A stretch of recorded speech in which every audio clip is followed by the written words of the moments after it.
আমি যবে থেকে এই অনুষ্ঠানটা শুরু করেছিলাম তখন থেকেই বারবার করে একটা লক্ষ্যে স্থির ছিলাম যে যে কোনো ধরনের ভাবনার আগ্রাসন তা ঠিক উল্টো দিকে আমাদের অবস্থান থাকবে। আমরা বারবার বলতে চেয়েছি যে কোনো আগ্রাসন নয়, সবাইকে সবার মতামত রাখতে দিতে হবে, বারবার এটা আমাদের দাবি। আমরা সাংবাদিকতা করি যারা, তারা বারবার বলি বিভিন্ন মতকে একেবারে নির্মোহ মনের সামনে নিয়ে আসাটাই সাংবাদিকতা। আবার বিরুদ্ধ মত হতে পারে, কিন্তু আমি যুক্তির নিরিখে, আমি তথ্যের নিরিখে তাকে মূল্যায়ন করব, বিশ্লেষণ করব। সবচেয়ে বড় কথা, আমি বারবার এটাও বলি যে সত্যেরও একটা অবস্থান থাকে, যেটা সত্য তার নিজস্ব একটা পক্ষ থাকে। তাই তথাকথিত নিরপেক্ষতা বলে যারা দাবি করেন, সেই দাবিটাকে আমি মোটেই গ্রাহ্যের মধ্যে আনি না। সেই সূত্রেই বারবার করে মনে হচ্ছিল বেশ কিছু ঘটনা দেখে আমারই এক সময়কার সহকর্মী, আমার খুব স্নেহের সৃজা মুখার্জি, সৃজা সাংবাদিকতা করত, বেশ কিছু স্যাটেলাইট চ্যানেলেও চাকরি করেছে, এখন নিজের মতো করে ও সাংবাদিকতা করে, ওর মতামত সামনে নিয়ে আসে। সেই সৃজা ওর মতামত রাখবার জন্য ক্রমাগত এক শ্রেণীর মানুষের কাছে, আমি বলতে পারি তারা নির্বোধ, মূর্খ, একরকম ট্রোল করতে শুরু করে, হেনস্থা করা, অপদস্থ করা। অপদস্থ করবার কারণ এই যে সৃজার একটা মতামত আছে, স্বাধীন মত, যুক্তি দিয়ে তথ্য দিয়ে ওকে অগ্রাহ্য করা এমনটা নয়, বরং কুৎসিত ভাষায়, যার কোনো যুক্তি নেই, তর্ক নেই, সেভাবে ওকে দিনের পর দিন ওর উপরে আক্রমণ, ওকে নানাভাবে হেনস্থা করবার চেষ্টা। আবার ঠিক এখানেই প্রশ্ন যে স্বাধীন মত তাহলে কেউ রাখতে পারবে না? বিশেষ করে কোনো মেয়ে যদি স্বাধীন মতামত, একটু আলাদা রকম মতামত রাখে, তাহলে তার বিরুদ্ধে ঝাঁপিয়ে পড়ে এই ট্রোল বাহিনী, তারা নিজেদের মতো করে ট্রোল করতে শুরু করে। লক্ষ্যটা পরিষ্কার যে এই ভাবনাটাকে দমিয়ে দিতে হবে। এক সময় হয়তো খুব আক্রমণের মুখে পড়ে কুণ্ঠিত হয়ে যাবে, সে পিছিয়ে যাবে। এখনো পর্যন্ত অন্তত সৃজা তা করেনি, নিজের অবস্থান বজায় রেখেছে, স্বাধীন সাংবাদিকতায় ও একটা অবস্থান রাখছে, নিজের মতো করে মতামত রাখছে। আমরা ঠিক সৃজাকে নয়, আরও অনেক মহিলাকেও দেখেছি এভাবে তাদের হেনস্থা করবার চেষ্টা। ভেবে দেখুন, সাংসদ মহুয়া মৈত্র, তিনি তার মতো করে একটা সিদ্ধান্ত নিয়েছেন। গতকাল থেকে আমি সামাজিক মাধ্যমে দেখছিলাম একদল উঠে পড়ে লেগেছে, একেবারে বমি করছে তারা। মানে একজন সাংসদ তার রাজনৈতিক মতামত কি, তিনি কি মত রেখেছেন সেটা নয়, তিনি বিয়ে করেছেন, তার 50 উত্তীর্ণ বয়স, এই বয়সে তিনি বিয়ে করেছেন, সেটার জন্য তাকে নানাভাবে ট্রোল করা। আমার প্রশ্ন, এটা কোথা থেকে আসে? আপনারা বিশ্বাস করতে পারেন, এই যে ট্রোল করে যারা কিংবা হেনস্থা করে যারা, তাদের উপেক্ষা করা উচিত। আমি উপেক্ষা করি, কিন্তু এই বিষয়টা নিয়ে অনুষ্ঠান করছি এই কারণে যে কিছু কিছু মানুষ তো এখনো আছেন যারা অন্যরকম করে ভাবতে চান, বোঝাতে চান। তাদের এই সামাজিক যে অবয়বটা তৈরি হচ্ছে, আমাদের যে সামাজিক মনন তৈরি হয়েছে, সেই সামাজিক মননটা সম্পর্কে সচেতন করে তুলতে, জানাতে যে এইরকম একটা সামাজিক পরিমণ্ডলে আমরা রয়েছি, যেখানে আপনি বা আপনারা স্বাধীন মত রাখলে, বা মেয়েরা, মহিলারা যদি কোনো স্বাধীন মতামত যেটা প্রচলিত ধারার বাইরে, প্রচলিত স্রোতের সাথে মেলে না, তাহলেই তাকে নানাভাবে হেনস্থা করবার জন্য একদল সামনে চলে আসবে। আমার মনে হয়েছে ঠিক এই বিষয়টা সামনে আনাটা জরুরি। যেভাবে সমাজ মাধ্যমে কুৎসিতভাবে আক্রমণ করা হচ্ছে, তাতে এই বিষয়টা সম্পর্কে সাধারণ মানুষের সচেতন হবার সময় এসেছে। অনেকেই বলতে পারেন খুব কম মানুষ তো দেখবেন, কিন্তু যত কম মানুষ দেখেন, আমি মনে করি তাদের বোধে, তাদের চেতনায় একটা ধাক্কা দেওয়া আমাদের কাজ। আমরা বারবার আমাদের চারপাশে কি ঘটছে, কত কুৎসিত, কত নোংরা দিকে আমরা এগিয়ে যাচ্ছি, সেটার চেহারাটা দেখিয়ে দেব, চিনিয়ে দেব। আসলে সমস্যাটাকে চিনতে পারলেই তো সমস্যার সমাধানের উপায়ের কথা ভাবা যায়। তাই বারবার আমাদের চারপাশে যে একটা কুৎসিত নোংরা পরিমণ্ডল তৈরি হচ্ছে, আমার আপনার স্বাধীন মতকে চেপে দেওয়ার জন্য যুক্তি, তথ্য, পরিসংখ্যান নয়, কুৎসিত গালিগালাজি হাতিয়ার হয়ে উঠছে। এ সম্পর্কে সচেতন হওয়াটা খুব দরকার। ঠিক এই মুহূর্তে আমরা তো জানি যেভাবে সিঁদুরের মাহাত্ম্য প্রচার করবার একটা প্রয়াস চলছে, সিঁদুরের মাহাত্ম্য প্রচার করবার জন্য সবাই, এমনকি শোনা যাচ্ছে যে একটা রাজনৈতিক দলের কর্মী সমর্থকরা বিভিন্ন বাড়িতে বাড়িতে গিয়ে সিঁদুরের কৌটো দিয়ে আসছেন। ঠিক এই জায়গায় দাঁড়িয়ে কেউ যদি বলেন যে আসলে সিঁদুরটা একটা বন্ধন কিংবা মহিলাদের একটা পরাধীনতার ইঙ্গিত করে, তেড়ে উঠবেন। একেবারে ভারতীয় ভাবাবেগে, মানে ভেবে দেখুন, ভারতীয় ভাবাবেগ বলে তারা দেখে দেবেন। এটা নাকি ভারতীয় ভাবাবেগ, একটা নির্দিষ্ট ধর্মের ভাবাবেগ নয়, ভারতীয় ভাবাবেগ। এভাবেই জাতীয়তাবাদকে সংকীর্ণ থেকে আরো সংকীর্ণ স্তরে নামিয়ে আনা হয়, যেটা সম্পর্কে রবীন্দ্রনাথ খুব সচেতন ছিলেন। রবীন্দ্রনাথ এই জাতীয়তাবাদ সম্পর্কে বারবার সচেতন করেছেন, দেশ বিদেশে ঘুরেছেন, যে এই জাতীয়তাবাদের হাত ধরেই, সংকীর্ণ জাতীয়তাবাদের হাত ধরেই স্বৈরাচার আসে, ফ্যাসিবাদ আসে। আমাদের বোধহয় এগুলো সম্পর্কে সচেতন থাকতে হবে, বারবার সচেতন থাকতে হবে। আসলে এই বিষয়টা একটু আলোচনা করি, অন্তত আমি আলোচনা করি এই লক্ষ্যে যে কারোর বোধে, কারো চেতনায় যদি ধাক্কা লাগে, একটু যারা অন্যরকম করে ভাবতে পারেন তাদের যাতে অন্তত একটু সাহস দেওয়া যায় যে তারা একা নয়, আমরাও আছি, আমরাও খুব অল্প হলেও একটু অন্যরকম স্বরকে বাঁচিয়ে রাখতে চাই, বাঁচিয়ে রাখতে দায়বদ্ধ। আজকে এই বিষয়ে আলোচনা করার জন্য আমি যাদের আমার এই অনুষ্ঠানে আমন্ত্রণ জানিয়েছি, আসুন আলাপ করিয়ে দিই তাদের সঙ্গে।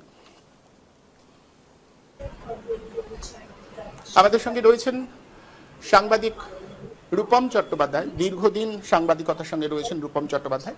আর আমাদের সঙ্গে রয়েছেন আমার এবং রূপমদারও এক সময়কার সহকর্মী সৃজা মুখার্জি আমাদের সঙ্গে রয়েছেন। বিশিষ্ট শিক্ষাবিদ অধ্যাপক ডক্টর মিরাতুন নাহারও আমাদের সঙ্গে রয়েছেন। আমি প্রথমেই সৃজার কাছে যাব। সৃজা আজকের বিষয়টা একটু বলে দেবে যে কিভাবে দিনের পর দিন এটা ঘটছে ওর সঙ্গে। সৃজা, তোমাকে প্রথমেই বলবো, তুমি একটু বলো তো প্রথম দিকে তোমার সঙ্গে, তুমি একটা স্বাধীন মতামত, তুমি একটা ইউটিউব চ্যানেল করেছো, একসময় সাংবাদিকতা করতে আমাদের সঙ্গে তো কাজ করেছো তুমি, এখন তোমার মত আমি তো মাঝে মধ্যেই দেখি, আমি মাঝে মাঝে মনে হয় তোমাকে বলি যে উপেক্ষা করো, যে এগুলো কেন উত্তর দাও, কারণ আমার কেউ কেউ সাংবাদিক আছে তারা পরিচয় মহিলা, তারা এমন কিছু মন্তব্য রাখছে না যাতে আমার মনে হয় যে তারা আসলে ঠিক নয়, মানে ওরা হচ্ছে ক্রিমিনাল মনস্ক যারা, তাদের সাথে কোনো তাত্ত্বিক তর্কে যেতে নেই, যাওয়া উচিত নয়, কিন্তু তবুও বিষয়টা সামনে আনাটা জরুরি। তুমি বলো তোমার সঙ্গে যা যা ঘটছে, একটু অভিমুখটা নির্ধারণ করো, সেই অভিমুখে আমরা আলোচনার গতি এগিয়ে নিয়ে যাব। একদমই প্রথমেই ধন্যবাদ অনুপমদা, আর রূপমদা তো রয়েছে, তোমরা দুজনেই আমার সিনিয়র ছিলে একটা সময়, আমরা মানে অনেক কিছু শিখেছি তোমাদের থেকে। এবার আসছি যে মূল বিষয়, আজকে যে সমস্যাটা নিয়ে আমরা আলোচনায় বসেছি সেটা হচ্ছে যে কেন এত আক্রমণ, কেন এত ট্রোল হচ্ছে, এবং কেন এভাবেই, শুধু আমি তো না, অনেক অনেক মহিলাই যারাই একটু অন্যরকম ভাবে ভাবছে, যারাই নিজেদের স্বাধীন মতামত দিতে চাইছে, তাদের সম্পর্কেই খুব কুৎসিত আক্রমণ। এবং আক্রমণটা যদি আমরা খেয়াল করি, এই আক্রমণটা কিন্তু কোনো রাজনৈতিক আক্রমণ নয়, এই আক্রমণ সবসময় একটা ব্যক্তিগত আক্রমণ, এবং মহিলা বলে সবসময় একটা স্লাট শেমিং করার চেষ্টাটা করা ডিরেক্টলি। কিন্তু আমার মনে হয় কোথাও গিয়ে এই যে আক্রমণটা, এই আক্রমণটা আমাকে বা আমাদেরকে নয়, আক্রমণটা হচ্ছে একটা মতাদর্শকে। এই যে আমরা ভারতবর্ষের সার্বভৌমত্ব, ভারতবর্ষের ধর্ম নিরপেক্ষতা এবং ভারতবর্ষের যে শাশ্বত চিন্তা ভাবনা, চিরন্তন চিন্তা ভাবনা, সেটাকে অটুট রেখে সর্বধর্ম সমন্বয়ের কথা বলছি, এবং যেখানে যখন যা অন্যায় হচ্ছে সেটার প্রতিবাদ করছি এবং রুখে দাঁড়াচ্ছি, এইটাই কোথাও গিয়ে হিন্দুত্ব, মানে সো কল্ড, এখন তো একটা নতুন, মানে ভারতবর্ষে হিন্দু, মুসলিম, শিখ, ইসাই, এই সমস্ত, আরো খ্রিস্টান, মানে এরকম বিভিন্ন ধর্মের পাশাপাশি একটা নতুন ধর্ম হয়েছে, সেটা হচ্ছে হিন্দুত্ববাদী ধর্ম। এরা কিন্তু সরাসরি সনাতন ধর্ম বা হিন্দু ধর্ম না, এরা হচ্ছে হিন্দুত্ববাদী ধর্ম। তো তাদের কাজ কি? তাদের কাজ হচ্ছে মহিলাদের, কোনো কোনো ক্ষেত্রে পুরুষদেরও, মহিলাদের একটু বেশি, যেহেতু ওরা মনুবাদী চিন্তা ভাবনায় বিশ্বাসী, একটা মনুবাদী হেজিমনি ক্রিয়েট করতে চায়, মনুবাদী হেজিমনিকে বয়ে নিয়ে যেতে চায়, তাই আমাদের উপরে সবসময় এই একটা মহিলা, তাকে একটা স্লাট শেমিং করতে হবে, তার সাথে নোংরা যৌন আক্রমণ করতে হবে, তাকে যেভাবেই হোক তার মতামতকে দাবিয়ে দিতে হবে, তাকে চুপ করিয়ে দিতে হবে, এটা একটা প্রচেষ্টা। আর আমার উপরে বেশি আক্রোশ, কারণ ওরা এত কিছু করে ফেলেছে আমার সঙ্গে, তাও আমাকে চুপ করিয়ে রাখতে পারে না। ইনফ্যাক্ট ডিরেক্টলি আমাকে ওদের তরফ থেকে বলা হয়েছিল যে আপনি প্রোফাইলটা লক করে দিন। আমি বলেছি না, আপনাদের যত আক্রমণ করার করুন, প্রোফাইল আমি লক করবো না, মানে Facebook profile, obviously Facebook profile আমি লক করবো না, আর আমি পুলিশের কাছেও যাবো না। কারণ তখন ভেবেছিলাম পুলিশ আর কি করবে, আরজি করটা দেখে ভেবেছিলাম। আর সাম্প্রতিককালে অনুব্রতর ফোন কল শুনে বুঝেছি যে পুলিশের সত্যিই কিছু করার নেই, ওরা নিজের মা বোনের মান সম্মানই রাখতে পারছে না, আর আমার কি রাখবে। তো আমি বলেছিলাম আমি ফেসবুকও লক করবো না, আমি পুলিশের কাছেও যাব না, আপনারাও লড়ুন আমিও লড়ি, আমি একাই লড়ি, আপনারা দলগত ভাবে লড়ুন, দেখা যাক কে জেতে। এই চলছে সেই থেকে। বেশ, অভিমুখটা বোঝা গেছে। আমি সৃজার বক্তব্যটা বুঝেছি। আমি রূপমদার কাছে আসবো। রূপমদা, তুমি শুনলে যে সৃজার যেটা পরিষ্কার বললো যে ও একটা মতামত রাখতে চায়, ও একটা সাংবাদিক হিসেবেও একটা মত আছে এবং একজন ব্যক্তি নাগরিক হিসেবেও একটা মতামত আছে। সৃজা মাত্র কয়েকদিন আগে ওই জামাই ষষ্ঠী উপলক্ষে না ও একটা ফেসবুক পোস্ট দিয়েছিল, আমি দেখেছিলাম 2 লাইনের। ও বলেছিল আজকের এই সময় এই জামাই ষষ্ঠী নামক পুরুষতান্ত্রিক এই ভাবনাটাকে প্রশ্রয় দেওয়াটা কি খুব দরকার আছে? তাতে একদল এসে নানা ধরনের মন্তব্য করে গেল এবং তারা পুরুষ বিরোধিতা এবং পুরুষতন্ত্র বিরোধিতার ফারাক কোথায় সেটুকুও জানে না, মানে পুরুষ হিসেবে অবিরাম গালিয়ে দিয়ে গেল। আমি দেখেছি, আমি কমেন্টগুলো ইচ্ছে করে লক্ষ্য করলাম যে মানসিক অবস্থা, মানে মানুষ কিভাবে ভাবছে সেটা বোধহয় বোঝা যায় এই সামাজিক মাধ্যম থেকে। রূপমদার সর্বস্তরে এই যে অন্যরকম মত হলেই তাকে গায়ের জোরে দাবিয়ে দেওয়ার চেষ্টা, বিশেষ করে মহিলা হলে। মহুয়া মৈত্রের কথা আমি বললাম, গতকাল থেকে কিভাবে যে আক্রমণ করা হচ্ছে তার কোনো সীমা পরিসীমা নেই। এই সামাজিক পরিবর্তন, এটা কালকে আমি একজনের সঙ্গে আলোচনা করছিলাম, তিনি বলছিলেন যে সামগ্রিক যে অনিশ্চয়তা না সমাজে, আমাদের রাজনৈতিক নেতারা এক অনিশ্চয়তার বাতাবরণ তৈরি করেছেন, সেখান থেকেই এই ধরনের মানসিকতাগুলো ক্রমশ সবার মধ্যে দিয়ে ফুটে উঠছে। কে বলতে পারে তুমি বা আমিও একদিন হয়তো তুমুল অনিশ্চয়তার কারণে এই ধরনের মতামতে ফিরে যাব।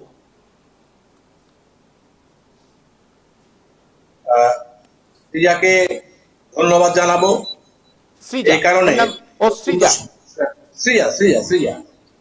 ধন্যবাদ জানাবো যে ও সাহসের সঙ্গে, সততার সঙ্গে ও নিজের মতামত সামনে রেখে একটা অনুষ্ঠান চালিয়ে যাচ্ছে। আমার সাথে ওর দীর্ঘদিনের সম্পর্ক। আমার মনে আছে 2011 সালে যখন যেদিন এই পরিবর্তনের হয়, তখন সেদিন আমি রাজভবনে, ও স্টুডিও, এবং সেদিন এই পশ্চিমবাংলার সর্বনাশের শুরুটা যেদিন হয়েছিল, সর্বনাশের শুরুতে আমি রাজভবনে, ও স্টুডিওতে, মানে আমরা সেই শুরুর সাক্ষী। এবং আমি যেহেতু খুব নির্মোহ ছিলাম, আমি অনেককেই বলেছিলাম, এবং তুমি জানো যে আমার এক বন্ধু তিনি আর আমি বলেছিলাম যে একটা জমানা গেল, আর একটা জমানা এলো, এটা আরো ভয়ঙ্কর হবে। ক্ষমতা কি ভয়ঙ্কর এটা তোমরা 2 দিন বাদে বুঝতে। যাই হোক, আমরা দেখতে পেলাম ক্রমশ যে সময়টা ছিল তার থেকে আরো খারাপ সময় একটা এলো, এবং সেই খারাপ সময়ের সঙ্গে যেটা বয়ে নিয়ে এলো সেটা হচ্ছে নারী নিরাপত্তা সার্বিকভাবে গোটা ভারতবর্ষে এবং রাজ্যে একেবারেই বিপর্যস্ত।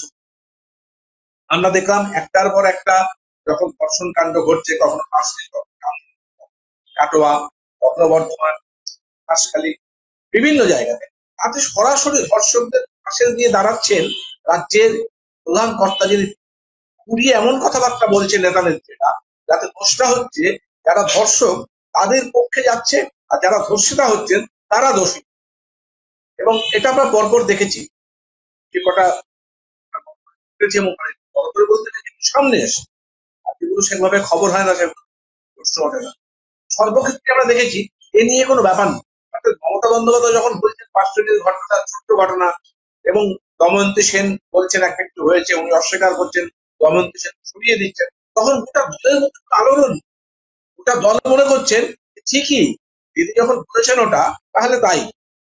ফলে কি হয়, যারা দলের পুরুষ কর্মী তারা বুঝে যান যে মহিলাদের আলাদা করে সম্মান করতে হবে, মহিলাদের আলাদা করে বিচার করতে হবে, তাদের সমান গুরুত্ব আছে, সমান সম্মান আছে, সমান নৈতিকতা আছে আমার, সেটাকে পাশে দাঁড়াবার এই বোধটাকে সুন্দর করে, এবং এই বোধটাকে কিন্তু কতগুলো ঘটনার মাধ্যমে প্রকাশ করা হয়েছে। কাটোয়া ঘটনা বললেন যে যিনি ধর্ষণ করেছেন শরীরের লোক নন, ইত্যাদি ইত্যাদি, স্বামী এর জন্য দায়ী। তারপরে দেখা গেল ভদ্রমহিলার স্বামী মারা গেছে 4 বছর আগে, 4 বছর আগে ওনার স্বামী মারা গেছেন, সেই স্বামী স্ত্রী যেহেতু প্রেম করতেন, ফলে তার স্ত্রীকে ধর্ষণ করতেই পারে, ভাবতে না। এখন বা যখন তাপস পাল বলছেন যে আমরা ঘরে ছেলে ঢুকিয়ে দেবো, তখন গোটা দলের মধ্যে কিন্তু আমরা কোনো রিয়াকশন, তার কারণ গোটা দল এটাকে আজকে যেমন এই যে মনোহরলাল যে উত্তরপ্রদেশে প্রকাশ্য রাস্তায় যৌনকরণ, তাকে কিন্তু বিজেপি তার জন্য মাথায় হাত দিতে লজ্জিত হচ্ছে তা নয়, তা বলেই, সেটা নয় বলেই কিন্তু আজকে আবার আমরা দেখতে পাচ্ছি একজন বিজেপি নেত্রী তার বয়ফ্রেন্ডকে দিয়ে তার 13 বছরের নাবালিকাকে, কন্যাকে বারংবার ধর্ষণ, পৃথিবীতে জঘন্যতম ঘটনা ঘটছে। এই যে বিজেপি করছে তার একটা বড় কারণ হচ্ছে উপর তলায় যে লোকগুলো বসে আছে, এই লোকগুলো মনে করে একজন মহিলা তার কোনো অধিকার নেই, তার বাঁচার অধিকার নেই, তার সম্মানের অধিকার নেই, সম্ভ্রমের অধিকার নেই। এবং সত্যি কথা বলবেন, তার সিরিয়া রাস্তায় নেমে একটা প্রোগ্রাম, সেখানে যা হচ্ছে তাই তুলে ধরবে, সত্যিটা তুলে ধরবে, এটা প্রশ্নই ওঠে না, কারণ ওটা মেয়ে। ফলে সত্যি আমরা যে গালাগাল গুলো খাই রোজ, বা আমাদের উপর আমি দেখেছি থেকে যারা অতটা চেনে টেনে না আসি, তাদের মুখে আমি দেখেছি অশ্রাব্য গালিগাল, চেনে না হয়তো, তখন বক্তব্যকে করে দিল, পরে বুঝেছি যে ঘটনা বোধ ঠিক না। কারণ কিন্তু অভ্যস্ত, ঘরে এবং পরিবার এবং বাইরে এইটা করতে অভ্যস্ত, এবং এতে কেবল গর্বিত, কারণ এরাই কিন্তু সম্ভব। কারণ ভোটের সময় এই জাতীয় যারা, তাদেরকে ভোটে লাভ, ফলে কি হয়েছে, তারা এই যে গালিগালাজ করছে যা করছে, সেটা কিন্তু একভাবে স্বীকার পাচ্ছে, এবং স্বীকৃতি পাচ্ছে এই কারণে দল এদের উপর নির্ভর করে চলে। একসময় মমতা বন্দ্যোপাধ্যায় বলেছিল যে আমার বখাটে ছেলেদেরই দল, যারা বখাটে তাদেরই দলে দল, এটা প্রকাশ্যে বলেছিল। এটা ভেতরকার কথা একদম, কারণ জানে কোনো ভদ্রলোক, শিক্ষিত মানুষ, ভাবনা চিন্তা করতে পারে এমন মানুষ, সে তৃণমূলে থাকে, সে বিজেপির পাশে দাঁড়াবে। আজকে যারা সিঁদুর নিয়ে চুচুলো ওই কাটাতে গিয়ে মহিলাদের কপালে সিঁদুর পরিয়ে দিচ্ছে, এই যে বিজেপি কর্মী, তাকে তো বিজেপি বাদ দেবে না দলে, সে তো হিরো। অর্থাৎ যত নিচে নামতে পারবে, যত নোংরামি করতে পারবে, যত অনুব্রত কালচারকে অনুসরণ করতে পারবে, দলে দলে অনুব্রতদের একটা স্থায়ী আস্তানা আছে, এবং এই আস্তানার হচ্ছে আস্থা থেকে আস্থা, তাদের উপর সাধারণ আস্থা আছে দলের, এবং সেখান থেকে আস্তানা তৈরি হয়েছে, এই আস্তানাতে এরা গিয়ে, এবার এর বিরুদ্ধে উপেক্ষা করা থেকেও বড় কথা, যে উপেক্ষাও করতে হবে, প্রতিবাদও, একেবারে ছেড়ে দেওয়ার কোনো প্রশ্ন নেই, যতটা পারা যায় উপেক্ষা করা, কিন্তু আবার সময় মতো জবাবও দিতে হবে। তা না হলে, এই কারণে আমরা যেটা করি, অনুষ্ঠানটা দেখি, তাতে লাইক দিই, সমর্থন করি, পারলে কমেন্ট করার চেষ্টা করি, যতটুকু তখন যখন যেভাবে সম্ভব হয়। কারণ হচ্ছে যারা আছে বলেই কিন্তু এই বিষয়টা আছে, এই মেয়েরাও কথা বলতে পারবে, সেও প্রতিবাদ করতে পারবে, এবং মেয়ে হয়ে জন্মেছে বলেই তার সমস্ত প্রতিবাদ করার অধিকার তৃণমূল আর বিজেপি ঠিক করে দেবে, কি বলবে আর কি না বলবে। এবং এমন অবস্থাটা দাঁড়িয়েছে সুবিধে মতো, ধরুন মনোহরলালের ঘটনাটা মাসের গোড়ার দিকে হয়েছে, অর্থাৎ আজকের ঘটনা হচ্ছে বিজেপি নেত্রী সেই ঘটনা, গোটাটা থেকে, কারণ এই জাতীয় মহিলারা বিজেপিতে খুব সাদর গ্রহণ করতে পারছে। এবার আরেকটা হচ্ছে এই মহামৈত্র, এটা হচ্ছে একজন মহিলা, এখানে এখানে এখানে একটা বিষয় একটু জানার, এই যে মহিলারা, তার মানে কিন্তু পুরুষতন্ত্রের যে ভাবনা, সেটা এমনটা নয় যে শুধু পুরুষ বহন করে, চেহারায় মহিলা হলেও পুরুষতন্ত্রের ভাবনাটা মহিলারাও বহন করে নিয়ে যায়। যেমন আমাদের রাজ্যের যিনি প্রশাসনিক প্রধান, এবং যারা এই যে করছে এগুলো, ফলে এটার কোনো বাইরের চেহারা দিয়ে হয় না, এটা একটা ভাবনা, তার আকারে সে মহিলা হতে পারে, পুরুষ, সবাই নির্বিশেষে বহন করে। সে তো বটেই, এটা তো ভাবনা, চিন্তা, চেতনা। সেই চেতনায় যদি পুরুষতন্ত্রকে বহন করে, সে যদি চেতনায় অনুবাদকে বহন করে, তাহলে তার বহিঃপ্রকাশ ওভাবেই হবে। তোমার ধারণা আছে, আমরা আকাশ বাংলায় যখন ছিলাম, আকাশ বাংলায় একজন মহিলা ছিলেন, তিনি সবাই প্রায় হাতে ব্যথা কাটেন, তার যোগ্যতা ছিল না, কিন্তু একটাই ছিল, সেটা তার হাতে ক্ষমতা ছিল, এবং সেই ক্ষমতা দিয়ে সেটা করত। সে পুরুষ কি মহিলা আমি সেটা ম্যাটার করতো এটাই যে সুরঞ্জিতার অধিকার ছিল যে কোনো লোককে যা খুশি বলতে পারে, কারণ তার পেছনে দুষ্মন্ত্রের ছাতাটা চুপ শক্ত করে ধরা ছিল। একদম এই ভাবনার আগ্রাসন নিয়ে আমি আলোচনা করবো একটু আলাদা পাঠে। আমি একটু মিরাতুন্দি আমাদের সঙ্গে আছেন, আমি একটু মিরাতুন্দির কাছে যাই। মিরাতুন্দি, যে বসে রয়েছে সৃজা আমাদের এক সময়কার সহকর্মী, ও এখন একটা ইউটিউব চ্যানেল চালায় এবং আমার সহকর্মী রূপম চট্টোপাধ্যায় আমার এক সময়কার সহকর্মী। ওকে যেভাবে আক্রমণ করা হচ্ছে, মানে শুধু এই জন্য যে ও ওর মতো করে একটা মতামত দেয় যে মতটা অন্যদের সঙ্গে মেলে না। আমি একটু আগে বললাম যে জামাই ষষ্ঠী নিয়েও একটা মতামত দিয়েছে যে কেন এই পুরুষতান্ত্রিক ব্যবস্থার অনুষঙ্গে এগুলো চলবে কেন আজকের দিনও, তারপরেও নানা ধরনের কথা, এবং আসলে ওর স্বাধীন মতামতটা দিতে পারবে না। আমি আপনাকে বলেছি, আমার সঙ্গে ফোনে যখন কথা হচ্ছিল, মহুয়া মৈত্র একজন সাংসদ, তিনি বিয়ে করেছেন এবং তারপরে সামাজিক মাধ্যমে এটা নিয়ে একবারে অবিরাম বমি, যাকে বলে বমি করা হচ্ছে। এইরকম একটা সামাজিক পরিমণ্ডল, এই পরিমণ্ডলটা কেন তৈরি হচ্ছে আমাদের চারপাশে, বিশেষ করে মহিলাদের বিষয় এত কুৎসিত, এত নোংরা আক্রমণ কেন আসছে? না, এটা যে হঠাৎ করে হয়েছে সেটা হঠাৎ করে না, কিন্তু বেড়ে গেছে। আমার দুটো কথাই মন্তব্যের বিষয় আছে। একটা মন্তব্য হলো যে আমরা চমকে যাওয়ার মতন ঘটনা ঘটেছে ঠিক সেটা ভাবছি না।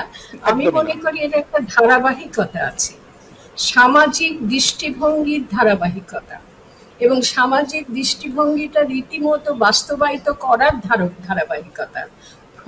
আমাদের সমাজ প্রথম থেকে কি শিখিয়েছে, যে সমাজে মেয়েদেরকে বিধবা হলে চিতায় চড়ানো হতো, ছোট ছোট বাচ্চা মেয়েদের, যে সমাজে বিধবা হলে আর ছোট বাচ্চা মেয়েদের বিধবা হলে আর বিয়ের কোনো প্রশ্নই উঠতো না, সেই সমাজের যে নিপীড়ন ছিল, সেই নিপীড়ন মুক্ত সমাজ আজকে নিপীড়নের ধারাটা পাল্টিয়েছে, প্রক্রিয়াটা পাল্টিয়েছে, নানা রূপ ধারণ করেছে, কিন্তু নিপীড়নটা যে রয়ে গেছে সিজার ক্ষেত্র সেটা প্রতিষ্ঠিত করছে।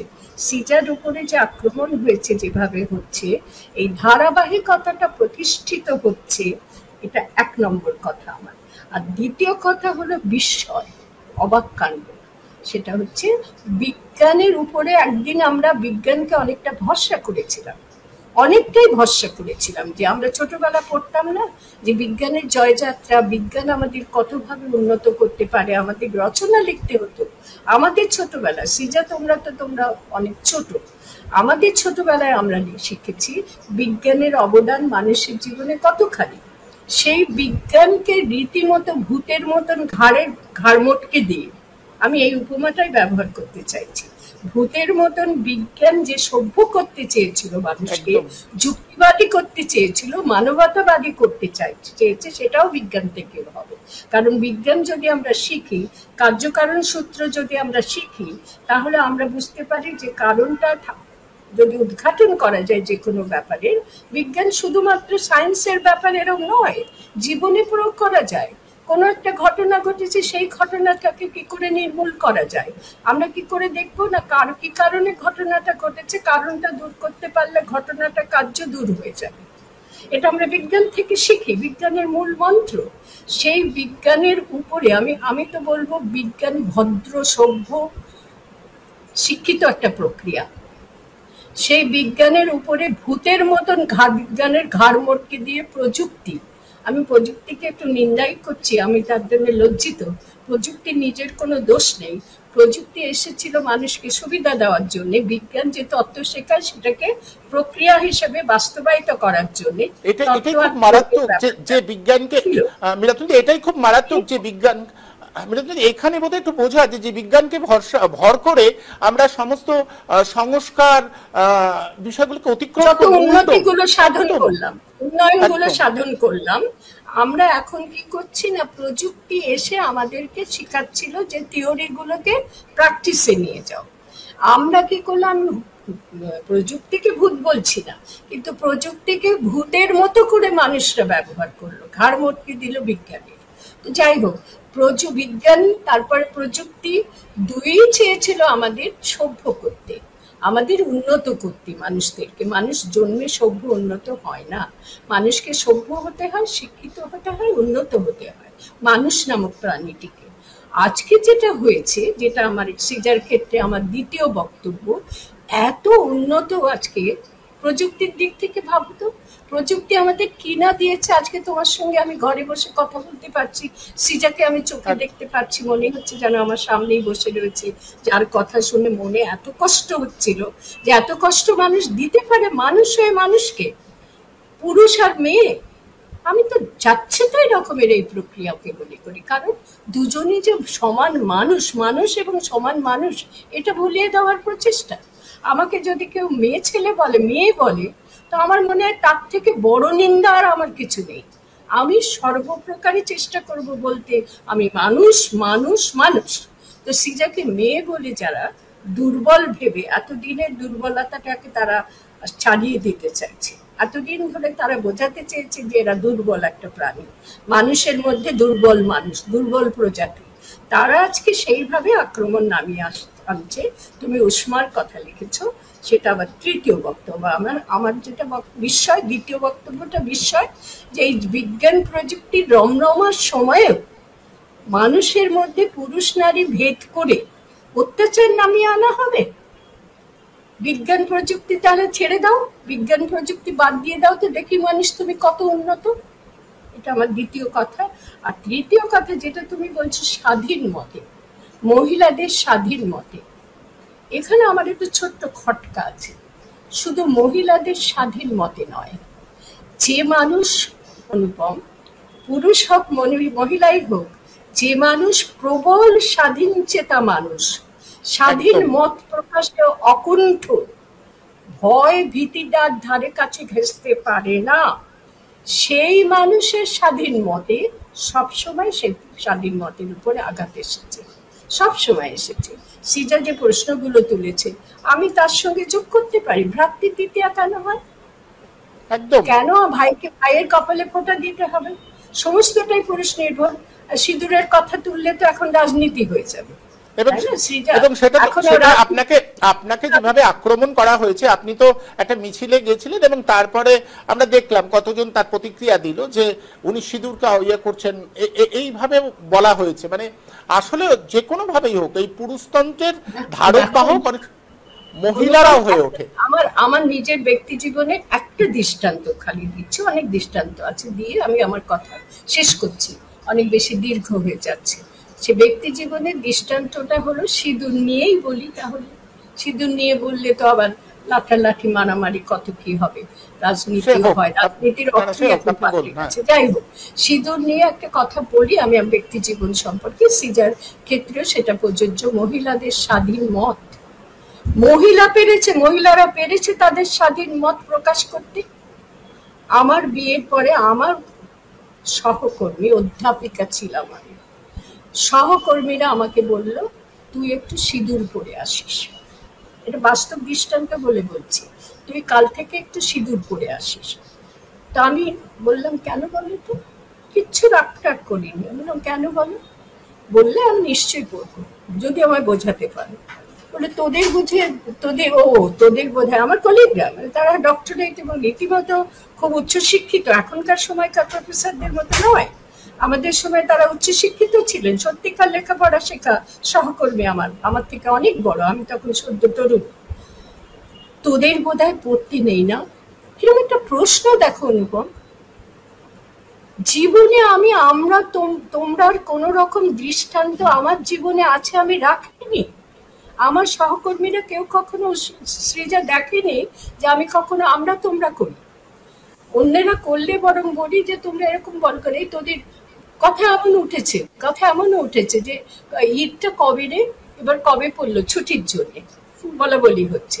কেউ একজন বলেছে ওই মীরাকে জিজ্ঞেস কর, আবার আরেকজন বলছে, মন্তব্য করছে ও আবার কবে মুসলমান হলো, ওকে জিজ্ঞেস করে কি লাভ হবে। এমন কথাও শুনতে পেয়েছি। তো আমি এমন মন্তব্য করেছি মুখটা তুলে, পড়াশোনা ছল করে থাকতাম, এসব কথা শুনবো না বলে। পড়াশোনা করতাম কিন্তু ছলও করতাম, ভানও করতাম। মুখটা তুলে বললাম তাই বলে হিন্দু নই। ওরা সবাই মুখ চাওয়াচাওয়ি করতে লাগলো, ও আবার কবে মুসলমান হলো। ভাবো তুমি কিরকম ধ্যান ধারণা। তুমি বলছো মহিলাদের স্বাধীন মতে এত কেন উষ্মা, ও স্বাধীন মত প্রকাশ করেছে বলে পুরুষরা আক্রমণ করছে। আমাদের সবাই মেয়েদের সব দোষ নেই? আমাদের মেয়েদের স্বাধীন মত আমরা পেরেছি অবলম্বন করতে। ওর দোষটা সেইখানে যে মেয়ে হয়ে স্বাধীন মত প্রকাশ করেছে, মেয়েরা এতদিন পর্যন্ত পারেনি সেই স্বাধীন মত প্রকাশ করতে। আমার সঙ্গে দ্বন্দ্ব সেইখানে। এরকম কথা বলেছে, আবার সিঁদুর নিয়ে কথা যখন উঠছে সবাই চুপ করে গেল, যার তোর সঙ্গে কথা বলা যায়।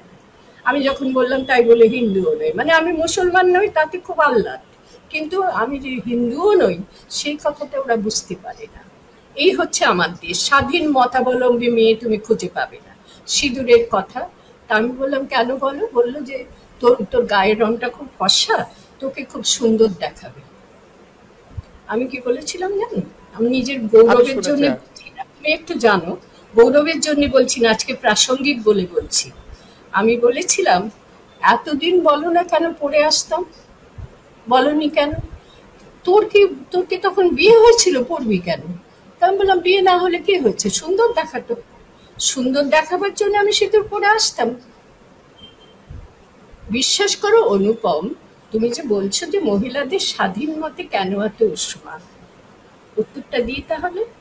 এই যে মেয়ে স্বাধীন মত প্রকাশ করেছে, এই মেয়ের সংখ্যা আঙুলে গুনে একটি দুটি ঠিক, তিনটি চারটি পাঁচটা পাবে, তার একদমই বেশি। স্রোতের একদম সেইখানে স্রোতের অনুকূলে। সংখ্যাধিক্য একদম যখন হবে না, তখন আর এসব কথা বলতে পারবে না। তবে শ্রীজা, তোমাকে আমি এইটুকু বলি, আমি সবসময় লড়াইয়ে জিতেছি।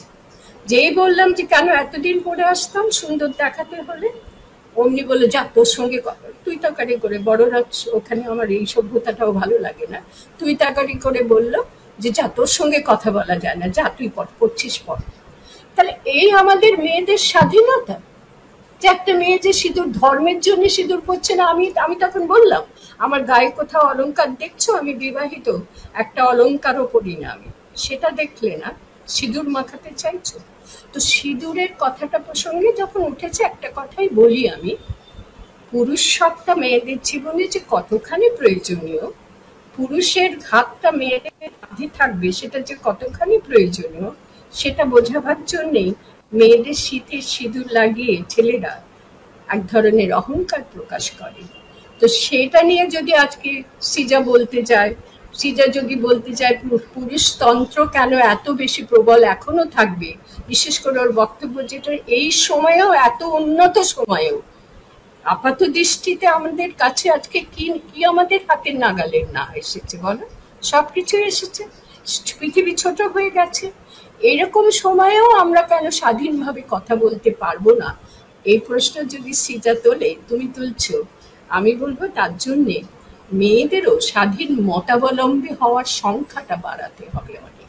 একদম। নেই, আমরা আমি আমরা নিজে ঠিক দেখে একদম আমরা ঠিক এখানেই একটু আগে এই বিষয়টা নিয়ে প্রশ্ন তুলেছিলাম মিরাথুন্দি।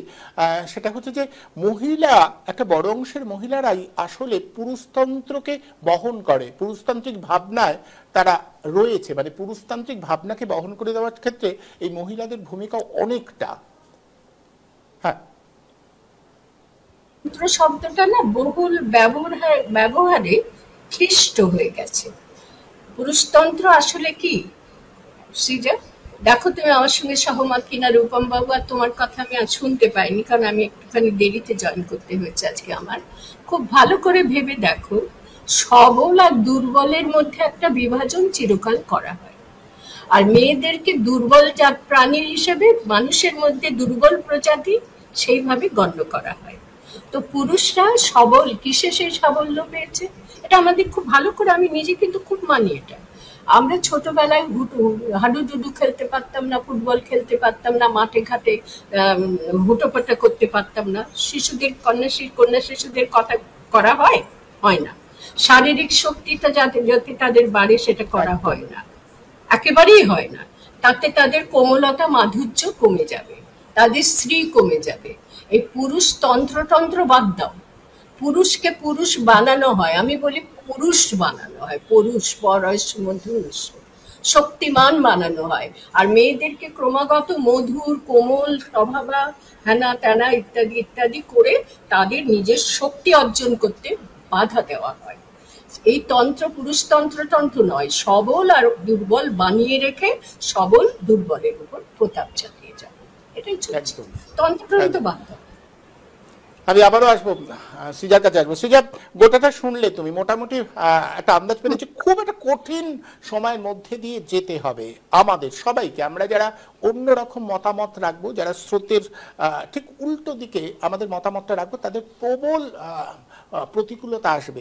এই সময় চারপাশে তুমি দেখছো ভয় করছে, মানে মনে হচ্ছে যে কখনো কখনো মনে হয়েছে যে এই লড়াইটা না লড়লেই হতো, কি দরকার ছিল এসব নিয়ে করা, আমি তো একটা চাকরি করতাম, চাকরি করলেই ভালো হতো, এই মতামত দিয়ে একটা তো মানে কোনো সময় কি হতাশ লাগে বা ভয়, একটু নিঃসঙ্গ, একটু একার মনে হয়? প্রথম আসছি, তুমি দুটো প্রশ্ন করেছো, এক ভয় লাগে কিনা আর দুই হতাশ লাগে কিনা। প্রথম কথা হচ্ছে যে আমার ভয়ের ক্ষেত্রে আমার ঠিক উল্টোটা মনে হয়। আমার মনে হয় যে আমি তো ওদেরকে ভয় পাই না, ওরা আমাকে ভয় পায় বলে আমাকে এত আক্রমণ করে। এই যে সকালে ঘুম থেকে উঠে মানে আমি আমার সোশ্যাল মিডিয়া ওপেন করে দেখতে পাই যে ঝুড়ি ঝুড়ি নোংরা অশ্লীল কথা আমাকে লোকজন বলে গেছে, তাদের সময় খরচ করে এবং ডেটা খরচ করে। কেন? তার মানে ওরা আমাকে ভয় পায়। আমি কিন্তু কোনোদিন ওদের প্রোফাইলে গিয়ে কখনো মানে কি বা বলবো, ওদের প্রোফাইলে বলার মতো কিছু নেই, কিন্তু ওরা প্রত্যেকে আমার প্রোফাইলে এসে বলে যাচ্ছে। এবং শুধু মানে ব্যক্তি বিশেষ না, ঝাঁকে ঝাঁকে ফেক প্রোফাইল। আগে আমি কিছু কিছু ব্লক করতাম, কিন্তু এখন দেখলাম ব্লক করে লাভ নেই। একটা প্রোফাইল ব্লক করলে ওরা আরো 50-60টা প্রোফাইল বানিয়ে ফেলে, এবং প্রত্যেকে একই ভাষায় অশ্লীল আক্রমণ করে, একই ভাষায় যৌন আক্রমণ করে। তো এটা কেন করে? তার মানে আমি তো ওদের ভয় পাই না, ফেক প্রোফাইলে কি ভয় পাবো? আমি একদিন একজনকে বলছিলাম যে স্বাধীনতা সংগ্রামে আমরা দেখেছি মহিলাদের এত অবদান, তারপরে দেখেছি নেতাজি সুভাষচন্দ্র বসু তিনি ঝাঁসির বাহিনী বানিয়েছিলেন, এবং আরো কত কিছু ছিল, কিন্তু নরেন্দ্র মোদীর হচ্ছে আসল বাহিনী হচ্ছে ফেক প্রোফাইল। উনি ফেক প্রোফাইল দিয়ে 26-এ বাংলা দখল করতে চাইছেন, এছাড়া তো আর কিছু মনে হচ্ছে না, আর সাহায্যে বঙ্গ বিজেপি। যাই হোক, তো ওরা আমাকে ভয় পায়। এবার এসছে হতাশা প্রসঙ্গে। হ্যাঁ, মানুষ হিসেবে যখন আমি দেখি যে যারা মানে এই যে যেমন তুমি বললে, আমি তো অসংখ্য অজস্র মতামত দিই, বা এই যে জামাই ষষ্ঠী সেটাকে কাউন্টার করছে যে তাহলে কেন বাসে লেডিস সিট থাকবে, মানে অদ্ভুত অদ্ভুত যুক্তি, তাহলে কেন মাতৃভূমি লোকাল থাকবে। জামাই ষষ্ঠী যে একটা পুরুষতান্ত্রিক প্রথা, এবং অনেকে প্রশ্ন তুলছে যে তাহলে কি তোমার বাবাও খারাপ, তোমার দাদাও খারাপ। এই পুরুষ আর পুরুষতন্ত্র, এই এবং এটা শুধু যে পুরুষরা করছেন তা না, এটা মহিলারাও, অসংখ্য মহিলারাও আমাকে এরকম গালিগালাজ নোংরা কথা বলে। কেন না? আমি তাদের হয়ে কথা বলছি, আমি মহিলাদের অধিকারের জন্য কথা বলছি। এই বোধটা যাদের নেই তাদেরকে দেখলে তো হতাশা আসা খুব স্বাভাবিক। তো সেক্ষেত্রে ভয় এক ফোঁটাও লাগে না, কিন্তু হতাশা হ্যাঁ, সেটা মাঝে মধ্যে সত্যিই আসে। একদম। আমি তোমাকে এটা বলি সৃজা, মীরাতুন্দি ব্যাখ্যা করে বলেছিলেন, একটা ইউটিউবকে ব্যাখ্যা করে বলেছেন যে সিঁদুরের বিষয়টা আসলে মেয়েদের পরাধীনতাকে ইঙ্গিত করে। এটা বলবার জন্য কয়েকটা ইউটিউব চ্যানেলে একেবারে উঠে পড়ে লাগলো এই সময় উনি কেন। এবং এটা যারা বলছে তারা জানো, আমি তাদের চিনিও, জানি তারা আসলে সিঁদুরের প্রতি খুব যে সম্মান করে এমনটা নয়, দেখাচ্ছেন, ন্যাকামি করছেন। মানে শব্দটা আমি খারাপ বললাম, ন্যাকামি করছেন। আসলে এই ধরনের অভিনয় করে না মানুষকে ভুল বোঝানো হয় প্রত্যেকটা সময়, আমরা এটাই দেখেছি। সত্যি যদি একটু কাটছি অনুপম দা, সবার ফার্স্ট সিঁদুর নিয়ে কে কি বলছে সেটা ছেড়ে দাও, সেটা তো সেকেন্ডারি। প্রাইমারিলি আমাকে বোঝাও একটা ধর্মনিরপেক্ষ রাষ্ট্রে একটা অপারেশনের নাম সিঁদুর কেন হবে? একদম এই প্রশ্নটা আমরাই প্রথমে করছি। একদম এই প্রশ্নটা আমি আমার অনুষ্ঠানে প্রথম ইয়েতে করেছি, মীরাতুন্দি সেদিন ছিল, মীরাতুন্দি এই প্রশ্নটা একদম এই প্রশ্নটাই করেছেন যে এইরকম একটা ধর্মনিরপেক্ষ রাষ্ট্রে আমাদের সংবিধানের সাথে সঙ্গতিপূর্ণ এরকম একটা নাম কে দিয়েছেন, কারা দিয়েছেন, কেন দিলেন, এই প্রশ্নটা বারবার ওঠা উচিত। এবং এই প্রশ্নটা তোলবার জন্য ওই যে বললাম আমাদের বিরুদ্ধে এই অভিযোগ উঠবে যে আমরা দেশের পক্ষে নই, আমরা ওই যে ওরা যেভাবে বলে আর কি যে পাকিস্তান পন্থী। আমি আবার রূপমদার কাছে আসি। রূপমদা, সাংবাদিকতার ক্ষেত্রে এই যে সাংবাদিকতার ক্ষেত্রে একটা বিভাজন হয়ে গেছে। তুমি আমি যাদের সাথে এক সময় কাজ করে এসেছিলাম, এমনকি তাদের মধ্যে মহিলাও রয়েছে, তারা যেভাবে বলছে, কিছুদিন আগে মহিলা ছত্তিশগড়ে যেভাবে মাওবাদীদের মারা হচ্ছে, সৃজা তার পোস্টে পড়েছে এবং সৃজার এটাও আমি দেখেছি, সৃজা পরিষ্কার বলেছে যে রাষ্ট্রের এই সন্ত্রাসকে কখনোই মান্যতা দেওয়া যায় না। রাষ্ট্র কখনোই এভাবে খুন করতে পারে না। কিন্তু কিছু কিছু মানুষ, তারা সাংবাদিক, তারা বলছে, তাদের প্রোফাইলে আমি দেখে অবাক হয়ে যাচ্ছি, কারণ এগুলো এই কারণেই দেখি যে মানসিকতাটা বুঝতে চাই। যেমন ওই ইন্দ্রানুজ বলে যাদবপুরের ছেলেটিকে বলা হচ্ছে, যাদবপুরের ওই ছেলেটিকে সে এখনো আন্দোলন করতে পারছে, তার কারণ দায়ী হচ্ছে আমাদের শিক্ষামন্ত্রী ব্রাত্য বসুর ড্রাইভার। তিনি যদি সেদিনকে চালিয়ে দিতেন তাহলে খুব ভালো হতো, তিনি আর আন্দোলন করতে পারতেন না, এইভাবে উঠে আসতে পারতেন না। এই মন্তব্য যারা করেন তারা তো আসলে তাদের মনটা তো আসলে ক্রিমিনাল, তারা তো আসলে অপরাধী। তারা সাংবাদিকতা করছে, তারা দিশা দেখাবে, এ তো মানে অদ্ভুত।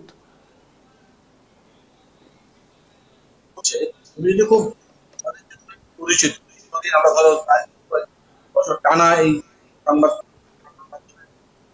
হয়ে গেছে।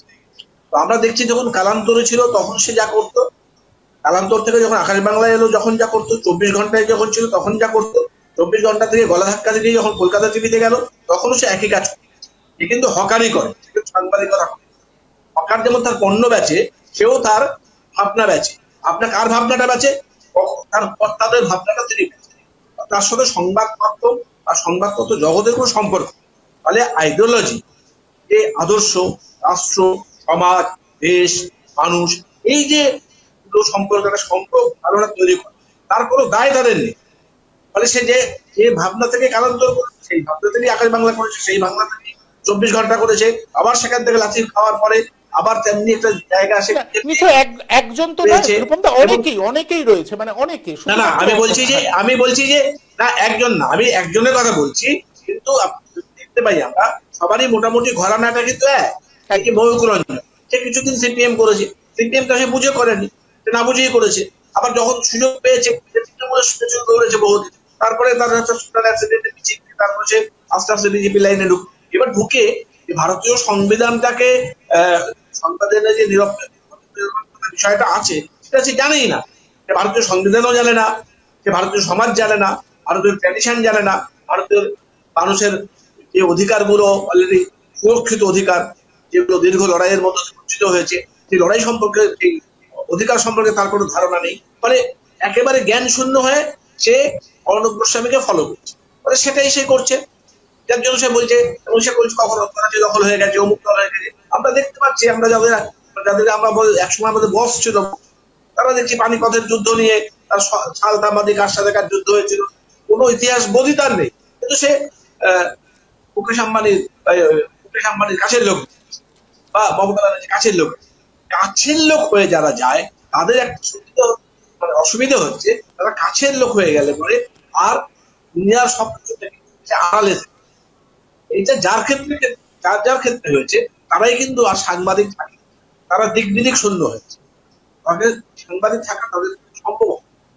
এর ফলে কি হয়, তখন সে যারা রাস্তায় নেমে সাংবাদিকতা করে, সঠিক কথাটা বলে এবং একেবারে বুক চিতিয়ে কথাগুলো বলে, তখন তারা ভাবে ও পারছে, আমি তো পারবো, আমি তো লিখিয়ে গেছি, আমার তো মেরুদণ্ড নেই, সৃজার আছে। ফলে সৃজা যত কষ্ট করেই হোক এটা করছে, ওর মেরুদণ্ড সোজা রেখে। আর আমি একটা বড় জায়গা পেয়েছি, পথ পেয়েছি, চেয়ারটা পেয়েছি, কিন্তু হেলান দিতে গিয়ে দেখছি ক্রমশ হেরে যাচ্ছি, কেন আমার মেরুদণ্ডটা পেছনে। তাহলে কি হয়, ওদের উপর রাগটা তখন বেড়ে যায়। তখন সে মহিলা হোক, তখন আক্রমণটা শুরু। আক্রমণের জায়গা কিন্তু একটা হচ্ছে হতাশার জায়গা, আর একটা জায়গা হচ্ছে বোধ শূন্য। কোনো বোধই নেই যে কি বলছে, কি তথ্য দিচ্ছে, কি ব্যাখ্যা দিচ্ছে, কি বিশ্লেষণ করছে, সেটাকে বোঝবার মতো একটা ধারণা, এই ধারণাটা নেই। একেবারেই ব্যর্থ লোকগুলোই কিন্তু সকালবেলা ওই উঠে ওই বিভিন্ন রকম গালিগালাজ যে করে, তারপরে সেগুলো একেবারে অপদার্থ, ব্যর্থ এবং একেবারে অধঃপতি। এই অপদার্থ, ব্যর্থ এবং অধঃপতিত যারা, তারাই এটা করছে। এদিক থেকে যে যার একটা লাভ হয়েছে বা একটা পুরস্কারও পেয়েছে, সেটা হচ্ছে সমাজে যারা অধঃপতিত তারা ওর বিরুদ্ধে যাচ্ছে, আর সমাজে যারা এই অর্থে অধঃপতিত নয়, এখনো নৈতিক লড়াইয়ের পক্ষে আছে, তারা ওর পক্ষে দাঁড়াচ্ছে। ফলে এইটাও অর্জন করতে পেরেছে যে যারা অপদার্থ, অধঃপতিত, তারা ওকে সকালবেলা উঠেই যাকে গালাগাল লাগছে তাদের হাত হজম হবে। কারণটা হচ্ছে তারা নিজেরা পরাজিত এবং বিধ্বস্ত, মানে নৈতিকভাবে বিধ্বস্ত। এটা কিন্তু সমাজকে তো কিছু মানুষকে দাঁড়িয়ে থাকতে হয়, কিছু মানুষকে সত্যি কথা বলতে হয়, কিছু মানুষকে সঠিক কথাটা বলার জন্য সাহস অর্জন করতে হয়, সৃজা সেটা করতে পেরেছে। আমি সৃজার সহকর্মী হিসেবে এ ব্যাপারে আমি গর্বিত। আমার অন্তত একটা বোন, সে কিন্তু এটা প্রমাণ করে দিয়েছে এই চাটুকারদের মধ্যে সে কিন্তু তার শিরদাঁড়াটা বজায় রাখতে পারে। সব কথা কি ওর সাথে আমার মিলবে? সব ভাবনা কি ওর সাথে আমার মিলবে? নিশ্চয়ই মিলবে, কিন্তু আমি তোকে হ্যাঁ নাইবা মিলবে না, এটা কিন্তু স্বাভাবিক। আমি তো অনেক কিছু দেখে ওর সাথে আমার মেলে না, কিন্তু সেটাও আমি এনজয় করি যে কোন কোন জায়গাটা মিলছে। কখনো দেখা হয় ওর সাথে, দেখা হয়, সেই সময় আমি ওর সাথে আলোচনা করবো, কথা বলবো। সবটাই তো আর মিডিয়া বা এই মাধ্যমে মিটিয়ে ফেলতে হবে মানে নেই। মানুষের সাথে মানুষের রিলেশন, সামাজিক যে সম্পর্ক, এই সামাজিক সম্পর্কের ভেতর থেকেই কিন্তু অনেক কিছু উঠে আসে। সেইটার জন্য তো একটা পরিসর লাগবে, এই পরিসরটার উপর আস্থা রাখবে। হ্যাঁ ঠিক আছে, এই কথাটা আমি অনেক কথা প্রকাশ্যে মানে ফেসবুক বা সংবাদ সোশ্যাল মিডিয়া অনেক কিছু আসে আমার বন্ধু বান্ধবদের সাথে, যার কথা আমার মেলে, কিন্তু আমি সবসময় তার উত্তরটা বা আলোচনাটা এই সমাজ মাধ্যমে করি। কারণ এই কারণে বাকি যারা ইনভলভ হয়ে যায় তারা কিন্তু সেই যোগ্যতা তাদের নেই এই বিষয়টাকে কমেন্ট করা, কিন্তু তারা একটা ছাড় করতে। কদিন আগেও দেখছিলাম আমাকে সমর্থন করেও বলে, কিন্তু যে অ্যাঙ্গেল থেকে সমর্থন করে আমি অ্যাকচুয়ালি সেই অ্যাঙ্গেল থেকে সমর্থনটা পেয়েছি। যে সংকটের মধ্যে দিয়ে আমরা যাচ্ছি, যে সংকটের মধ্য দিয়ে আমরা যাচ্ছি, এই সংকটের সময় কিন্তু সৃজা আমাদের একসাথে চলতে হবে। এই দিদির মতো মানুষ যারা এই বয়সেও সময় সঠিক কথা বলবার মতো সাহস অর্জন করেছেন, তাদের কাছে আমি প্রতিদিন শিখি কি করে এই বয়সেও তার সমস্ত ব্যাখ্যা বিশ্লেষণটাকে আমরা ধারণ করার চেষ্টা করি, যা দিয়ে অন্তত আগামী দিনের পথ। একদম। রূপমদা একটা কথা বললো, মিরাতুন্দি আপনি শুনলেন, রূপমদা বলছে যে আমরা কখনো কখনো এমন কথা বলি অন্যেরা ভাবে যে এই তো আমাদের পক্ষে। যেমন আপনি এখানকার রাজ্য সরকারের তুমুল বিরোধী, সেইটাকে ব্যবহার করে অনেকে ভেবে বসেন যে তাহলে তো ওনাকে ব্যবহার করা যাবে। এটা খুব মুশকিলের ব্যাপার যে আমি কোন দৃষ্টিভঙ্গিতে বিরোধিতা করছি। আমি আমার দৃষ্টিভঙ্গিতে ওনার ভাবে এটা বলেছে তো দুয়ে দুয়ে চার, আসলে যে মতামত রাখবার ক্ষেত্রে সবসময় দুয়ে দুয়ে চার হয় না, এই বোধটাই তো অনেকের কাজ করে না। মানে আপনি এ ব্যাপারে খুব ভুক্তভোগী যে আপনি জানেন কিভাবে নানাভাবে আপনাকে ব্যবহার করা হয়েছে বারবার। রূপমদা একদম ঠিক বলেছে যে আমরা একটা বললাম, সঙ্গে সঙ্গে অন্যজন মনে করলো এই তো ঠিক আছে এটা বলেছে, তারপরে যখন বলি বলে এটা তুমি কেন বললে। এ তো ভারী অদ্ভুত কথা। মানে আমি যে বলছি না, আমরা আসলে একটা অবস্থান নিতে চাই যে কোনো পরিস্থিতিতে তার প্রেক্ষিত বিবেচনা করে, এটাই অনেকের বোধে আসে না। না, এটাকে যদি আমি একটা থিওরাইজেশন করি, অর্থাৎ তাত্ত্বিক রূপ দিই, তাহলে মানে বুদ্ধি দিয়ে বোঝার চেষ্টা করা, যেটার ক্ষেত্রে সৃজার ক্ষেত্রে সমস্যা যেটা হচ্ছে যে মূলত এখন আমরা যে সময়ে পৌঁছেছি সেখানে যুক্তিবাদিতারই জয় জয়কার হওয়ার কথা ছিল। একদম উল্টো হয়েছে। বিজ্ঞান প্রযুক্তি ছেড়ে দিয়ে প্রযুক্তির যুক্তির অংশটা নেওয়া যাক, যুক্তিবাদিতারই জয় জয় হওয়ার কথা ছিল। এখনকার সময়ে যখন পৃথিবীটা এত ছোট হয়ে গেছে, আমরা করতে পেরেছি, পৃথিবী এখন আর দূরে না, মানে পৃথিবীর উন্নত দেশগুলো আমাদের মতন উন্নয়নশীল দেশ থেকে দূরে নয়। কিন্তু উল্টোটা হচ্ছে, উল্টোটা কি হচ্ছে না, সৃজা প্রশ্ন তুলছে যুক্তিবাদীর থেকে, যুক্তিবাদিতা থেকেও প্রশ্ন তুলছে। ও প্রশ্ন করতে শিখেছে, প্রশ্নার্থ মানুষ। মানুষ যদি প্রশ্নার্থ না হয়, শিশু ছোটবেলা থেকেই মানুষের শিশু, ছাগলের শিশু বিড়ালের শিশু নয়, মানুষের শিশু শত শত প্রশ্ন করে ছোটবেলা থেকে, এটা কেন, ওটা কেন, ওটা কেন। আর মা বাবা উত্তর দিতে না পেরে অনেক সময় হয়, কিন্তু বড় যেহেতু মা বাবা বড়, অভিভাবকরা বড়, অনেক প্রশ্ন তুললে উত্তর আর দিতে পারছে না যখন, তখন সাটাসাট মারধর করে। এই যে প্রক্রিয়াটা, সে তার মনে, সে শিশু, মানুষের শিশু হয়ে জন্মেছে, তার মনে অনেক প্রশ্ন। সেই প্রশ্নগুলোর উত্তর ধৈর্য ধরে দিতে হবে, না পারলে বলবে যে বাবা এই প্রশ্নের উত্তরটা আমার জানা নেই। পরিষ্কার, শিশুকে বড়দের মতো করেই ভাবতে হবে, তা না ওই যে সবলের উপর প্রবলের অত্যাচার দুর্বলের উপরে ওখানেও খাটে। তো এক্ষেত্রেও তাই হয়েছে। যারা প্রশ্নবাদী, যারা যুক্তিবাদী, তাদেরকে যখন যুক্তিতে, তর্কে, প্রশ্নে পারা যাচ্ছে না, উত্তর দিতে পারছে না, তখন একমাত্র তারা আশ্রয় করে কুৎসা, নিন্দা, গালাগালি। আমি যখন রাজ্য সরকারের রাজ্যের শাসক দলনেত্রীর বিরুদ্ধে নানান রকমের নিন্দা সমালোচনা করছি, নিন্দা নয় সমালোচনা, তখন সেটা খুব বাহবা হাততালি দিচ্ছে আর একটা শাসক দল। আর সেই শাসক দলের সম্পর্কে যদি আমি কোনো যুক্তিবাদী প্রশ্ন তুলছি যুক্তিবাদী হিসেবে, তখন একেবারে কদর্য ভাষায় গালাগালি। এটা কিসের জন্যে? আমার যুক্তিবাদিতা তুমি যুক্তিবাদিতা দিয়ে খণ্ডন করো 100বার, আমার মাথাটাকে আমি তোমার পায়ের তলায় নত করে দেবো যে সাংঘাতিক যুক্তিবাদিতা, আমি পারলাম না ভাঙতে। কিন্তু সেটা হচ্ছে না। আজকে যুক্তিবাদিতাটাকে দণ্ডমুণ্ডে একেবারে মানে নৃশংসভাবে পৃথিবী থেকে সরিয়ে দেওয়ার বা দেশ থেকে সরিয়ে দেওয়ার চেষ্টা হচ্ছে নিন্দা কুৎসা দিয়ে। লক্ষ্য করে দেখো, দলে দলে শাসক দলে কোথাও প্রতিযোগিতা নেই যে এই ভালো কাজটা করেছে, উন্নয়নের কাজ করেছে, ওরা ওই উন্নয়নের কাজ করতে পারেনি, এইরকম ভাবে কেউ দেখাচ্ছে? কোন পক্ষ দেখাচ্ছে যে আমরা তো এই উন্নয়নের কাজ করেছি, মানুষের এই অভাব অভিযোগ আমরা দূর করেছি গণতান্ত্রিক পদ্ধতিতে? সেই প্রতিযোগিতা কোথাও আছে? নেই। একদিনও কোনো নেতা নেত্রীদের মুখে কখনো দেশের অভাব অভিযোগ দুর্দশার কথা আছে? নেই। শুধু কুৎসা, গালাগালি, নিন্দা, এসব। আর আজকে যেটা তুললো, যে প্রশ্ন তুললো যে ধর্মনিরপেক্ষ দেশে সিঁদুরের কথা বলা হবে কেন? শুধু ধর্মনিরপেক্ষ নয়, যদি ধরা যায় এটা হিন্দু ভারতে হলো সৃজা, তাহলে গোটা ভারতবর্ষ এত বড়, সমস্ত ভারতবর্ষের হিন্দু মহিলারা সিঁদুর পরে? এটাই তো একদম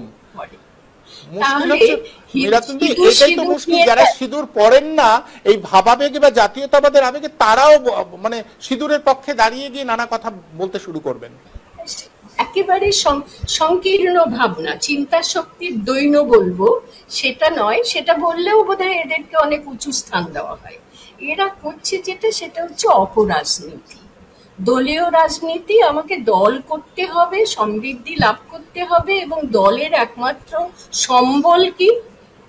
ওই ধর্মীয় বিভাজন, ধর্মবিশ্বাসটাকে আঁকড়ে ধরা আর অন্যের ধর্মবিশ্বাসে আঘাত করা। তো আমার এটা সব সরল প্রশ্ন আছে এক্ষেত্রে। সৃজার ক্ষেত্র থেকে আমরা ধর্ম দিকে চলে যাচ্ছি সেটা ঠিক নয়, তবুও কিন্তু সেদিকেই যাবে। সৃজা যদি আজকে বলে, আজকে যখন এক্ষুনি বললো যে ধর্মনিরপেক্ষ দেশে সিঁদুর নিয়ে এত বাড়াবাড়ি কেন, একদম এই প্রশ্নটা করেছে, ও বক্তব্য রেখেছে একদম। তখন তার বিরুদ্ধে কি হবে? এবার কদর্য গালাগালি ছোড়া হবে, কাদা ছোড়া ছুরির মতন গালাগালি ছোড়া হবে, কিন্তু অত্যন্ত সঙ্গত প্রশ্ন। আর আজকে ধর্মনিরপেক্ষতার সঙ্গে শুধু নয়, সিঁদুরের প্রসঙ্গটা আজকে উঠবে। সিঁদুরের মহিমা কীর্তনের এত দরকারটা কি? কেউ তো সিঁদুরের অবমাননা করেনি। কেন বলা হচ্ছে যারা দুষ্কৃতী অপরাধী তারা প্রাণ নিয়েছে, প্রাণ হত্যাকারী হিসেবে অপরাধী? মেয়েদের সিঁদুর কেড়ে নিয়েছে তাই অপরাধী? কেমন ধারা যুক্তির কথা আমি তো বুঝতে পারি না। সব মেয়েকে ওখানে সিঁদুর পড়েছিল, আর মেয়েদের সিঁদুর মানে হচ্ছে তাদের জীবনটাই অচল হয়ে গেল, স্বামী হারাবে। তাহলে তো আমি বলবো, আজকে আমি এখান থেকে ঘোষণা করি, কোনো মেয়েই যেন কোনো পুরুষকে আর স্বামী হিসেবে গ্রহণ না করে জীবনে। স্বামী মানে প্রভু, আর সে প্রভু সিঁদুর দিয়ে মহিমা আমার নারীত্ব, আমার মানবতা বোধ, আমার মানবীপনা, সেটাকে তার উপর প্রভুত্ব বিস্তার করবে। এই কনসেপ্টের মধ্যে আমরা নেই। আমি সৃজার দলে, ও আমার অনেক ছোট, আমার সন্তানের মতো, কিন্তু সৃজার দলে এই জন্যে যুক্তিবাদী হয়ে কথা বলবো। 100বার বলবো, 1000বার বলবো, লক্ষবার বলবো, কোটিবার বলবো যে কেন আমরা ছোট গলির মধ্যে ঢুকে যাব? মানুষের দুনিয়াটা বড় প্রশস্ত দুনিয়া, খুব ছোট কথায় বলা যায়। মানুষকে কেন তাদের ধর্মবিশ্বাসের দৃষ্টিতে দেখবো? তার ধর্মবিশ্বাস তার থাকুক না, যদি কারো ধর্মবিশ্বাস না থাকে সেটাও থাকুক, তো ওর ধর্মবিশ্বাস অনুযায়ী আর ওর ধর্মবিশ্বাস অনুযায়ী দুটো ধর্মবিশ্বাসের মধ্যে লাগিয়ে দেওয়া, একটা ধর্মবিশ্বাসের উপরে দেশটাকে দাঁড় করিয়ে দেওয়া, আমার মনে হয় চিন্তা শক্তির দৈন্য থেকে এটা হচ্ছে। সেটা হলে ভালো হতো না অনুপম, সেটা নয়। চিন্তা শক্তি তো নেই, সুতরাং তার দীনতা, তার হীনতা আর তার দুর্নীতি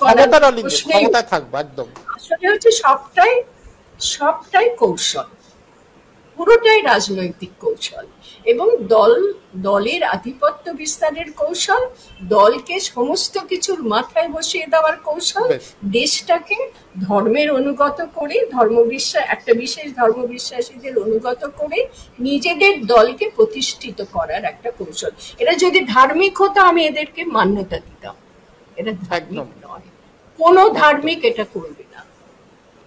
আমি একদম শেষে চলে এসেছি। আমি এক কথায় রূপমদা এবং সৃজার কাছে আসবো। সৃজা, যারা এখনই অন্যরকম করে ভাবে তাদের জন্য, তাদের কাছে তোমার সংক্ষেপে একটা যদি কোনো আবেদন থাকে যে তুমি একটা কাজ করছো, তোমার মত রাখতে চাও এবং তুমি যদি তাদের কাছে কিছু বলতে চাও, একেবারে সংক্ষেপে এক কথায়। একদম সংক্ষেপে বললে এটাই দাঁড়ায় যে এই অন্য রকম করে ভাবে এই বিষয়টা আসলে আমাদেরকে ভাবতে হচ্ছে।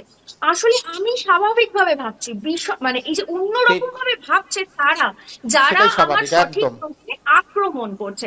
তাই আমার মনে হয় যে যারা আমাকে ভাবছে আমি অন্যরকম ভাবে ভাবছি, আমি অন্যরকম ভাবে ভাবছি না, আমি খুব সঠিক এবং যুক্তিগত যুক্তিপূর্ণ দিক থেকে ভাবছি। যারা এটাকে খণ্ডন করছে তারা অন্যরকম ভাবে ভাবছে, তারা বরং এই অন্যরকম ভাবে না ভেবে একটু বুদ্ধিটা খাটাক এবং স্বাভাবিকভাবে ভাবনাটা প্র্যাকটিস করুক। বাহ, চমৎকার। আমি রূপম চট্টোপাধ্যায়ের কাছে আসবো। কিন্তু তার মতো করে নারী ভেদাভেদটা করে না। যখন নেহা সিং রাঠোরের বিরুদ্ধে এফআইআর হয় বা অরুন্ধতী রায়ের বিরুদ্ধে অভিযোগ ওঠে, তাকে গ্রেপ্তারের পরোয়ানা জারি করা হয়, তখন আমাদের সোমা সেন জেলে থাকে, যখন সুধা ভরদ্বাজ জেলে থাকেন, তখনই কিন্তু ওই জিএন সাই বাবা এবং অন্য যারা আছেন তাদের সঙ্গেই কিন্তু জিএন সাই বাবা, সেন স্বামী, তাদেরকে যে ট্রিটমেন্ট করা হয়, রাষ্ট্রপতি একই ট্রিটমেন্ট সোমা সেন এবং সুধা ভরদ্বাজের জন্য করে। সঠিক কথা, সঠিক চিন্তা যাদের আছে তারা কিন্তু এক কাঠা, তারা মহিলা পুরুষের সেখানে কোনো ভেদ নেই। রাষ্ট্র সেটা জানে এবং রাষ্ট্র সেটা প্রয়োগ করে, কিন্তু রাষ্ট্রের যারা মানে পদলেহন করে চলে তারাই এই ভেদাভেদার মধ্য থেকে ঢুকতে গিয়ে নিজেদের আলাদা করে চিহ্নিত করে। একদম আপনাদের সবাই, হ্যাঁ একদম সময় শেষ। এক কথায় আজকে আলোচনার সারমর্মটা বলা যায়। তুমি স্বাধীনতার কথা বলছো, স্বাধীনতাটাকে ছেড়ে দাও, পোশাক খোলার মতন ছেড়ে দিয়ে অধীনতা মেনে নাও, তাহলে সব ঠিক হয়ে যাবে। ওরা যারা কালি ছিটাচ্ছে, যারা এরকম করছে চিজার উপরে, তারা কিন্তু এই সার কথাটাই বোঝাতে চেয়েছে। অধীনতা মেনে নাও তুমি, আর তোমার উপর কোনো অত্যাচার কিছু হবে না।